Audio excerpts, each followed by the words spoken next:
Hello, love. Did you miss me? Because I missed you.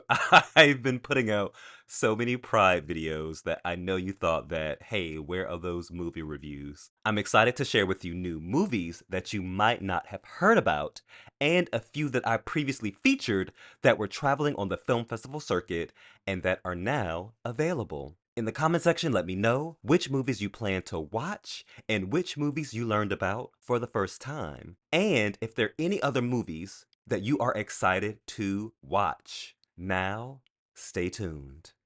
I have been waiting on information about the film National Anthem for about 2 years. National Anthem is a drama which follows Dylan, a 21-year-old construction worker in New Mexico. He joins a community of LGBT rodeo performers in search of their own version of the American dream. The director, Luke Gilford, spent his childhood in the rodeo. His father was a champion in the Professional Rodeo Cowboys Association. As he got older, he never felt like he belonged. In 2016, he discovered the International Gay Rodeo Association and started photographing the members within the association. The film was born from his experience at the gay rodeo. Last year, I typed poems for the cowboys and cowgirls at a gay rodeo, and it was an incredible experience. I can't wait to go to my next gay rodeo. National Anthem was a nominee for the 2023 Narrative Spotlight at South by Southwest and will be released in select theaters on July 12th. If you're in San Francisco, the film will be screening at the Frameline Film Festival at the end of June. Perfect Endings is a comedic drama out of Brazil and follows João. That is actually one of my all-time favorite Brazilian names, João. João ended a 10-year-long relationship and is in the process of finding himself again after being in a monogamous relationship. The overall theme is about self-discovery, but told in a light, playful manner. The film questions, can reality be controlled like a movie script? An interview with the director, Daniel Ribeiro, stated that the film is semi-autobiographical. After a breakup, he had to channel all of his feelings into art, and in the process, João was born. Daniel previously directed the gay cult classic film, The Way He Looks, which won over 27 awards on the film festival circuit, including Best Feature Film at the Berlin International Film Festival. The film was released today in theaters in Brazil. However, it will screen at the Frameline Film Festival in San Francisco. I will talk more about the festival later on. And hello to everyone in Brazil who watches this. After the US, Brazil watches my channel the most. The original title in Portuguese is Treze Sentimentos, which translates as 13 Feelings. I'm not sure why it's called Perfect Endings in English-speaking markets. I did not call it that, I promise you. I will let you know when the film is released globally. Okay, I actually don't have a lot of information about the next movie, but it stars our favorite leading man, Matt Bomer. Outcome is a crime drama produced by Apple Studios and follows Reeve Hawk, a damaged actor who has been sober for 5 years. After taking a break from acting, he takes pride in progress in his life. However, when he receives a call from his lawyer, a crisis lawyer, who reveals someone is blackmailing him with a bizarre video, his life is turned upside down. Jonah Hill is the writer and co-director. Keanu Reeves stars as Reeve, and Jonah plays his lawyer. Matt stars in the film as well, and the photos are from the set. Trans actress Laverne plays in the film along with Cameron Diaz, Susan Lucci, Roy Wood Jr., and David Spade. That is a random collection of actors if I've ever seen one in a film. Principal photography began on March 20th for Outcome. The film is in post-production and will be released on Apple TV. Plainclothes is an upcoming drama following an undercover officer assigned to attract and arrest gay men who are cruising. The film is set in New York in the 1990s and is inspired by true events. Internal conflict, family, and the complexities of sexual identity in the face of society are the themes of the film. Filming started in February of this year and is currently in production. Russell Tovey and Tom Blyth star in the film, and Carmen is the writer and director. The screenplay placed 50 in the 2022 Academy Nickel Fellowship in Screenwriting competition and the top 10 in the 2022 Screencraft Feature competition. Plainclothes will be released next year, and I will keep you updated about the film. The Astronaut Lovers is an evocative romantic drama directed by Marco Berger. The film, shot against the stunning backdrops of Argentina and Spain, delves into a deeply emotional and intricate love story set to captivate audiences. The film centers around Pedro and Maxi, two childhood friends reunited years later. Pedro is gay and Maxi is straight. An incident involving Maxi's ex-girlfriend challenges the way Pedro views their friendship. Marco's direction brings a nuanced and sensitive approach to the storytelling, highlighting the raw emotions and personal journeys of the characters. Marco previously directed Horseplay. Some of you were so vocal about your distaste for Horseplay. I can't even get it out. But this film is very different from Horseplay. The Astronaut Lovers screens at the Frameline Film Festival in San Francisco on June 25th. And I have good news and I have bad news. The good news is that the film streams June 24th through July 1st through the Frameline Festival. I I meant through the Frameline website.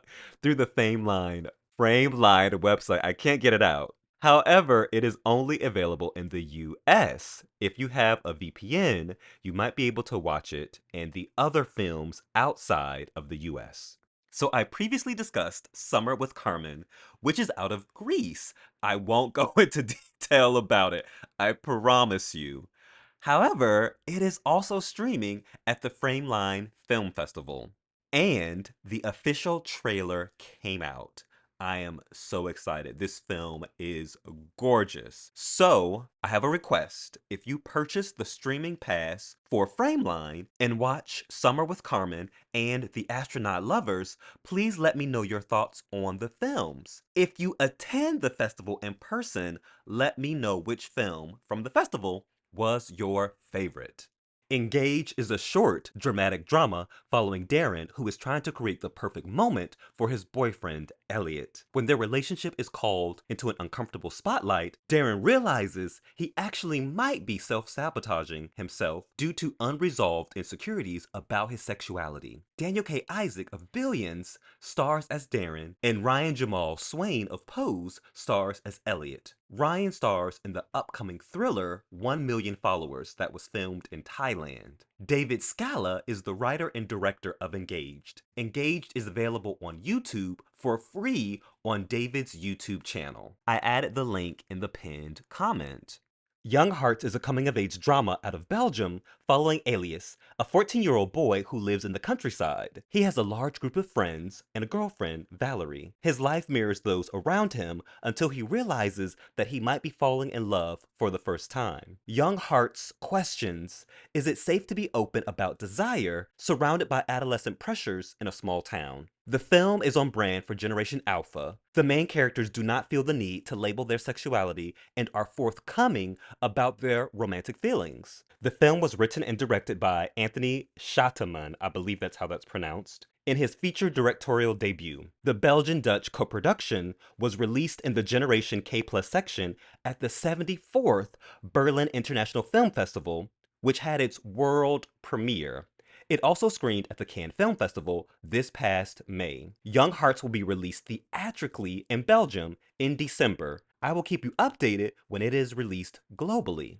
The Silence of Singularity is a Brazilian short film directed by Julio Alves. The short follows Thiago, an 18-year-old who is passionate about astrophysics. His life takes a turn when he realizes he is developing feelings for his best friend. As their friendship deepens, Thiago embarks on a journey of self-discovery. The short was funded through the Paulo Gustavo Law, a federal law to promote culture that has been created in 2021 and approved in 2022 with the broad support from the National Congress and the national artistic community. The Paulo Gustavo Law is named in honor of the late Brazilian actor who passed away due to COVID-19. The film will be available for a limited time to watch via the producer's YouTube channel. The date of the release on YouTube is September 19th. You can follow the producers on Twitter to stay up to date with the short, and I'll include a link to the YouTube channel in the pinned comment. I previously featured Berger, and I'm excited to share that you can finally watch it. Berger is an erotic psychological thriller following Christian, a bird watcher who visits a sex-positive and nude campground in New Hampshire. He manipulates others at the camp for his own pleasure. Berger challenges the audience and asks questions about consent and overt sexuality. The movie is provocative, edgy, and explicit in the vein of Stranger by the Lake. The director stated the film is a disturbing look at what a monster sees when they look in the mirror, an exploration of the consent dynamics of the Dom-Sub space, and a metaphor for the traumas in the queer community. Berger will be available on TLA Video on June 25th. Another film that I previously featured was The Lost Boys. The Lost Boys is a drama out of France following Joe in a juvenile detention center. He is prepping for his exit from the center by surviving his mundane existence by completing his daily chores and checking his emotions. Then he meets William, and freedom begins to look different. At the facility, touch and intimacy are prohibited, and the film questions whether Joe should choose freedom or desire. Zeno Gratton, the director, served on the Queer Palm jury at the 2023 Cannes Film Festival. He also identifies as queer. You can rent The Lost Boys on Apple TV, YouTube, Fandango at Home, Vudu, and Picadillo on demand. I Saw the TV Glow is a thriller following Owen, a student who feels like an outsider. Another student, Maddie, introduces him to a mysterious late-night TV show. The show offers connection and escapism from the real world for both of them to hide from their personal problems. The film is set across different timelines, starting in the 90s. I Saw the TV Glow isn't a straightforward thriller and demands that the viewer actively participates in the visual delight. Loneliness, dysmorphia, identity, and the desire to escape one's reality are themes within the film. The film won the 2024 Seattle Film Critics Society Feature Film Award at the Seattle International Film Festival. That was a mouthful. Say that 10 times. The film stars Justice Smith, Bridget Lundy Payne, Ian Foreman, and Helena Howard. It was released in theaters in May by A24. Although it is still available in select theaters, it will soon stream on HBO Max. For theaters, check Fandango, Adam Cinema, Cinemark, and the Harkins Theaters for availability in your area. Unicorns is a romance out of the UK following Aisha and Luke. Aisha is a queer South Asian nightclub performer. Luke is a white man in London, divorced with custody of his son, working as a mechanic in his father's garage. When they meet, a search for identity is sparked. Race, culture, religion, masculinity, sexual orientation, and gender identity are themes in the film. Unicorns was nominated for Best Fiction Film and Best Director at the 2023 Berlanga Awards. Jason Patel and Ben Hardy star in the film. James Krishna Floyd is the writer and one of the directors. Trudy Styler, who is married to Sting, is one of the producers of the film. Unicorns premiered at the Toronto International Film Festival. It will be released on July 5th in the UK and Ireland, and hopefully soon it will be released in other countries. I will keep you updated. Stormy is a powerful documentary following the titular pop culture phenom, Stormy Daniels, that details her resilience and the ability to push forward through manipulation and political spin. During this election season, we all should watch this documentary to fully understand how ordinary people who Trump targeted have been impacted. The film does not glamorize her life. Instead, it provides an intimate window into the uncomfortable moments, letting the events of the past few years breathe. Stormy made headlines after an alleged encounter with former President Donald Trump. The media and the Republican Party painted her out to be opportunistic, and the documentary allows her to tell her own story. The documentary was released in March on Peacock with subscription. The subscription is $5.99 per month. Peacock content is also available on Sky Channels and the Now app in the UK, Germany, Austria, Switzerland, Ireland, and Italy. Trust me, it is worth getting a subscription to watch this documentary. Summer Camp is a documentary out of Canada about, you guessed it, a camp specifically for LGBT youth to be in a community and supported by staff who uplift them. When I first heard about this documentary, I was really excited. I have been teaching at camps since 2014. I specifically work with youth impacted by HIV and AIDS, LGBT youth and unhoused populations. I teach writing and art. When I was younger, I would have loved to attend a camp with people who understood my experience. How different would life look if resources like this had been available? Summer Camp is a gorgeous doc about the joy of teendom in the wilderness. If you have LGBT youth in your life, definitely recommend this doc to them and even a camp like this. If there are any LGBT camps in your community, please drop the information down in the comment section. Summer Camp is now available on Peacock, Sky, and Now. So I read about a documentary called The Cure, which is about conversion therapy, and I was really excited to watch it. And then I stumbled across two documentaries called The Cure about conversion therapy. So I'm going to tell you about both of them. The first one shines a light on the practice of conversion therapy in Brazil, and the goal is to create support for legislative action. The film draws inspiration from the book Gay Cure, There Is No Cure for What Is Not a Disease. The short was created in collaboration with Africa Creative, a Sao Paulo-based ad agency. The Cure is in English and was released in 2024. You can watch it on YouTube. I added the link in the pinned comment. And then the second documentary is out of Australia, and it specifically talks about mental health struggles associated with ex-gay programs. The goal of the film is to expose the dangers of the ex-gay movement, which is not discussed in Australian mainstream media. The director, Heather Corkill, interviews people who participated in programs and group leaders of prominent organizations such as Exodus and Living Waters. A psychologist was also interviewed to illuminate the mental health aspects of attempting to change the fundamental orientation of one's sexuality. The film was released in 2012. You can watch it on YouTube or at its website. I added the link in the pinned comment. Sadly, we've come to the end of the video. In the comment section, let me know which movies you plan to watch and which movies you learned about for the first time, and if there are any other films that you're excited to watch that are coming out in the near future. Thank you so much for watching this video. Please follow me on Instagram at WriterVicYates to learn more about my crazy, sexy, cool life. You can also follow me on TikTok at WriterVicYates as well. If you haven't already, please subscribe to this channel and become a member if you can, and like and share this video. Thanks again for watching. Until next time, have a lovely day. Besos. Mwah.